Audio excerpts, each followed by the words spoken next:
Jacob Head, 97.5. The KSL Sports Zone. It's Friday, so we're doing Bozo of the Week. Now, I don't think you've really nominated anybody this week, right? But we do have a couple of candidates. Minus a couple of clowns at WNBA games, which I haven't really wanted to delve into. But certainly are candidates, and they all are candidates. A late addition last night was Malik Beasley, who, amid his gambling issue, apparent gambling on games issue, has now been evicted from his high-rise apartment building in Detroit. This happened yesterday. Beasley's landlord sued him twice this year for a total of $21,000. Again, we were talking about it's crazy that Markieff Morris didn't have $250,000 to pay. Like the number or the amount of money that Malik Beasley is stiffing people on is shocking for a player who was in line to sign like a 3-year, $45 million extension or something like that this summer and blew it because of the gambling investigation. Well, certainly sounds like a guy that might have a gambling problem. Yeah. I mean, you want an explanation of how he doesn't have $21,000 to pay his rent. Well, that's it. Yeah, he's gambled all of his money away. Or he might be compromised to fix a game. Well, that's how that happens. Yeah. You know, especially somebody who's making millions of dollars as a salary. It's one thing like the Arizona State scandal back in the, early 90s? Does that sound right?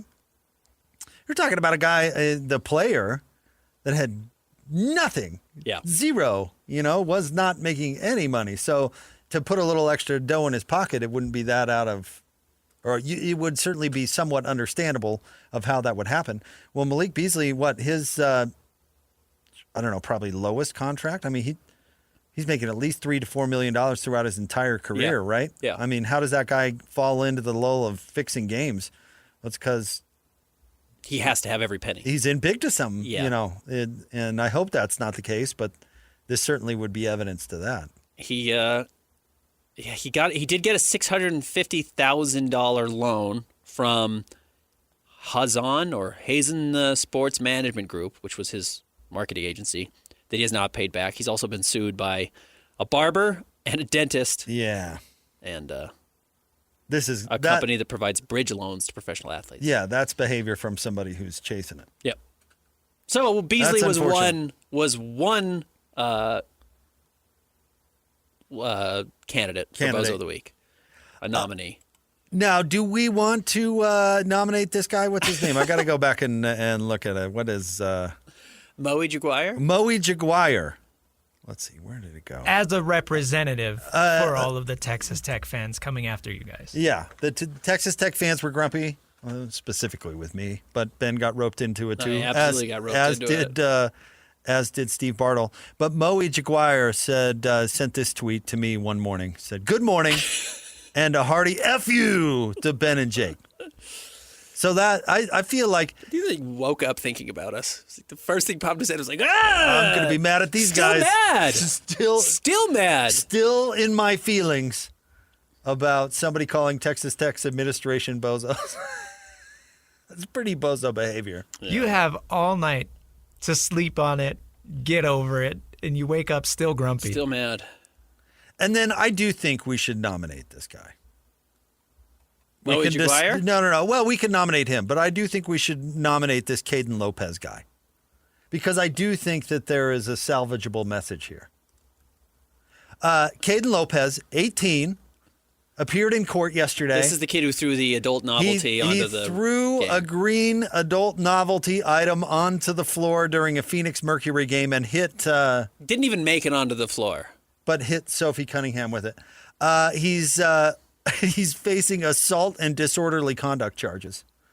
Now, all-time bad mugshot. The reason I say we should nominate this guy, and I know that the item he threw is what is grabbing headlines, but people throwing stuff onto courts and throwing stuff in general is complete bozo behavior. It's the fan last year at Rice Eccles who threw the water bottle that hit the BYU cheerleader coach. That's right. I forgot about that. Yeah, it's horrible. Yeah.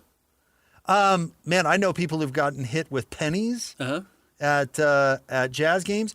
I remember the BYU fans when they started throwing things at the refs after a Gonzaga game. Why you can't get a can of anything at any event ever. It's got to be poured in a plastic cup because you can't throw an empty plastic cup.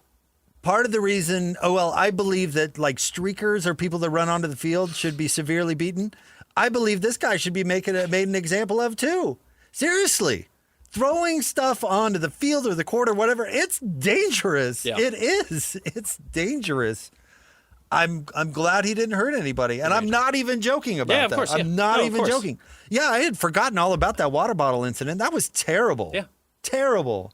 People who throw things down onto the field, court, whatever, absolutely should be booked on assault and disorderly conduct. I don't care what this bozo threw. Kyle Filipowski 2 years ago, they got tripped by a Wake Forest fan when they stormed the crowd after beating Duke, right? Like, it was kind of a legit near injury, and people said he flopped. But regardless, like, it could happen at some point. Throwing a beer at Ron Artest. Like, again, there's a line between the field of play and the fans, and even though it's an invisible line, it's a really important one. Yeah. So I know the headlines is the silliness of all of this, and I don't know what some crypto thing is taking credit for it or something stupid.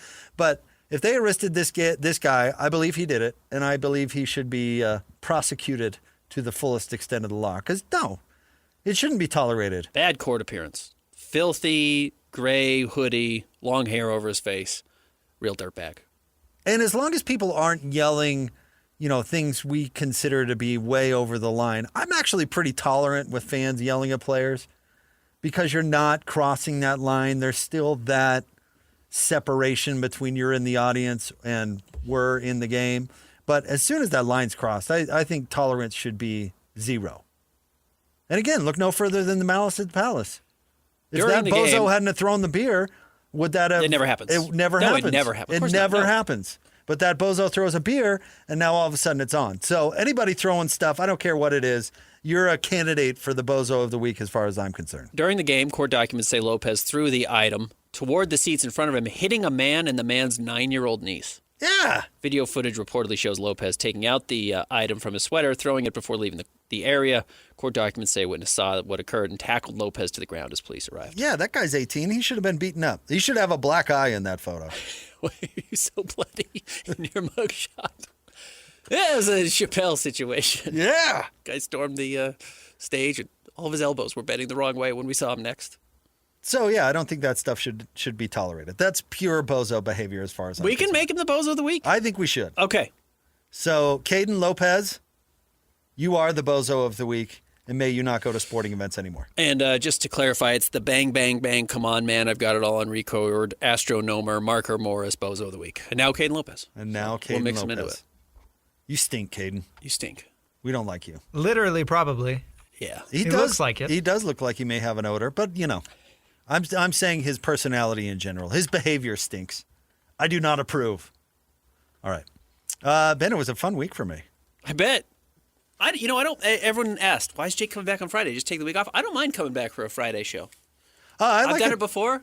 No, I'm here. Dip your toes. You're ready for next week. Why not? I'm ready for Shador's debut tonight. I'm carving out time, kicking everyone out of the house and watching the whole game. Hans and Scotty G are coming up next. We'll talk to you on Monday. Thanks, Jake Christian. and Ben, 97.5, the KSL Sports Zone.